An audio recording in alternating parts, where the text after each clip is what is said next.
ಅಲ್ಲಿ double decker flyover ನಿರ್ಮಾಣವಾಗಿತ್ತು. ಅದು ರೆಡಿ ಆಗ್ತಿದ್ದಂತೆ ಸವಾರರು ಖುಷಿಯಾಗಿದ್ರು. ಅದೇ ಮೇಲ್ಸೇತುವೆಯಲ್ಲಿ ಹೊಸ ಸಮಸ್ಯೆ ಎದುರಾಗಿದೆ. ಟ್ರಾಫಿಕ್ ಜಾಮ್ನಲ್ಲೇ ಸವಾರರು ಹೈರಾಣಾಗ್ತಿದ್ದಾರೆ.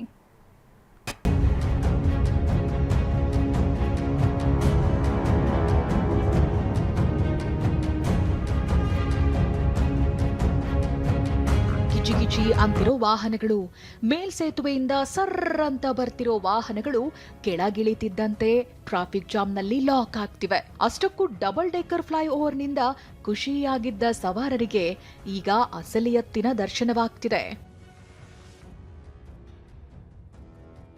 ಡಬಲ್ ಡೆಕ್ಕರ್ ಫ್ಲೈಓವರ್ನಿಂದಾಗಿ ಟ್ರಾಫಿಕ್ ಜಾಮ್.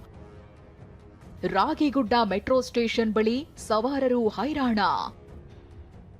ಬೆಂಗಳೂರಿನಲ್ಲಿ ಮೆಟ್ರೋ ಹಳದಿ ಮಾರ್ಗ ಕಾರ್ಯಾಚರಣೆ ಆರಂಭವಾದ ಬಳಿಕ ಡಬಲ್ ಡೆಕ್ಕರ್ ಫ್ಲೈಓವರ್ ಕೂಡ ವಾಹನ ಸವಾರರಿಗೆ ವರದಾನವಾಗಿತ್ತು. ಎರಡೂ ಬದಿಯ ಮಾರ್ಗ ಆರಂಭವಾದ ಬಳಿಕ ವಾಹನಗಳ ಓಡಾಟ ಕೂಡ ಹೆಚ್ಚಾಗಿತ್ತು. ಮೇಲೆ ಮೆಟ್ರೋ, ಕೆಳಗೆ ವಾಹನ ಅಂತಿರೋ ಇದೇ ಡಬಲ್ ಡೆಕ್ಕರ್ ಫ್ಲೈಓವರ್ನಿಂದ ಹೊಸ ಸಮಸ್ಯೆ ಶುರುವಾಗಿದೆ. 5.12 ಕಿಲೋಮೀಟರ್ ಉದ್ದವಿರುವ ಮೇಲ್ಸೇತುವೆ ರಾಗಿಗುಡ್ಡದಿಂದ ಸಿಲ್ಕ್ ಬೋರ್ಡ್ವರೆಗೆ ಸಂಪರ್ಕ ಕಲ್ಪಿಸುತ್ತೆ. ಆದರೆ ಮೇಲ್ಸೇತುವೆ ನಿರ್ಗಮನದ ಬಳಿ ಸಂಚಾರ ದಟ್ಟಣೆ ಹೆಚ್ಚಾಗ್ತಿದೆ. ಈ ಒಂದು ರಾಗಿಗುಡ್ಡ ಫ್ಲೈಓವರ್ನ ಪ್ರವೇಶ ದ್ವಾರ ಮತ್ತೆ ಇಳಿಯತಕ್ಕಂಥ ಜಾಗದಲ್ಲಿ ಟ್ರಾಫಿಕ್ ಹೆಚ್ಚಳ ಆಗ್ತಾ ಇದೆ. ಸದ್ಯಕ್ಕೆ ಅದೇ ಸ್ಥಳದಲ್ಲಿ ನೀವು ನೋಡ್ತಾ ಇದ್ದೀರಾ, ಇದು ಬೆಂಗಳೂರಿನ ಹಳದಿ ಮಾರ್ಗದ ಮೆಟ್ರೋ ಸ್ಟೇಷನ್ ಇರತಕ್ಕಂಥ ಒಂದು ಪ್ರವೇಶ ದ್ವಾರ, ಡಬಲ್ ಡೆಕ್ಕರ್ ಫ್ಲೈಓವರ್ಗೆ ಇರತಕ್ಕಂಥ ಪ್ರವೇಶ ದ್ವಾರ ಮತ್ತು ನಿರ್ಗಮನ ದ್ವಾರ. ಈಗಾಗಲೇ ನಿರ್ಗಮನ ದ್ವಾರದಲ್ಲಿ ನೀವು ಗಮನಿಸ್ತಾ ಇದ್ದೀರಾ ಯಾವ ರೀತಿಯಾಗಿ ಟ್ರಾಫಿಕ್ ಜಾಮ್ ಉಂಟಾಗ್ತದೆ ಅಂತ ಹೇಳಿ.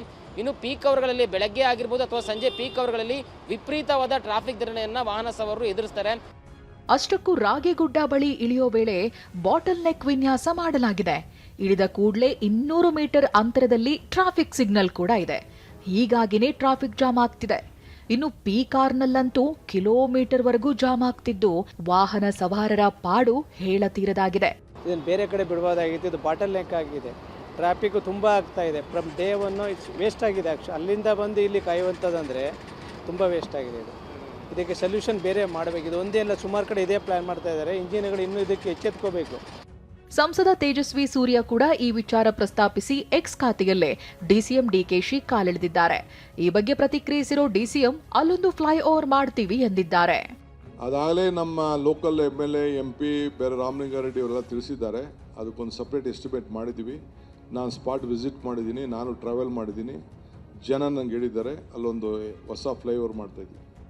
ಡಬಲ್ ಡೆಕ್ಕರ್ ಫ್ಲೈಓವರ್ ಬೆಂಗಳೂರಿನ ಮತ್ತಷ್ಟು ಮಾರ್ಗಗಳಲ್ಲಿ ಬರಬೇಕು ಎಂಬ ಕೂಗು ಹೆಚ್ಚಾಗಿದೆ. ಆದರೆ ಡಬಲ್ ಡೆಕ್ಕರ್ ಫ್ಲೈಓವರ್ ನಿರ್ಮಾಣದ ಬಳಿಕ ಆಗುವ ಸಾಧಕ ಬಾಧಕದ ಬಗ್ಗೆಯೂ ಅಧಿಕಾರಿಗಳು ನಿಗಾ ವಹಿಸಬೇಕಿದೆ. ಲಕ್ಷ್ಮೀ ನರಸಿಂಹ, TV9 ಬೆಂಗಳೂರು.